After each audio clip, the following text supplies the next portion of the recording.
Le second tour de la présidentielle en Macédoine du Nord, c'est ce dimanche. Les presque 2 millions d'électeurs sont invités à se rendre aux urnes, avec une certaine insistance, car au premier tour, le taux de participation a été très faible, à peine un peu plus de 40%. Et si ce dimanche, la barre des 40% de participation n'est pas atteinte, alors le scrutin sera invalidé. Que faut-il attendre de ce scrutin? Moi, j'en attends pas grand-chose, dit cet habitant de Skopje. Un peu plus enthousiaste, cette jeune femme qui dit espérer que cela va permettre à son pays de se rapprocher de l'Union européenne.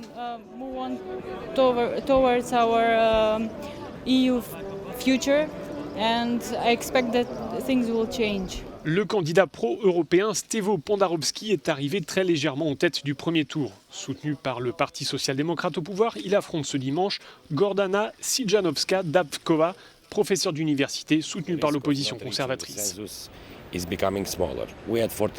Le risque de ne pas atteindre le quorum est faible, estime cet expert. Certes, au premier tour, la participation était faible, autour de 42%, mais dans le camp des deux finalistes, les électeurs vont se mobiliser et donc on devrait atteindre le quorum nécessaire lors du second tour. Cette élection est le premier scrutin organisé depuis que le pays a changé de nom. Depuis son indépendance en 1991, il était appelé Ancienne République yougoslave de Macédoine, mais un accord a été conclu avec le voisin grec il y a un an, prévoyant que le pays s'appellera désormais République de Macédoine du Nord.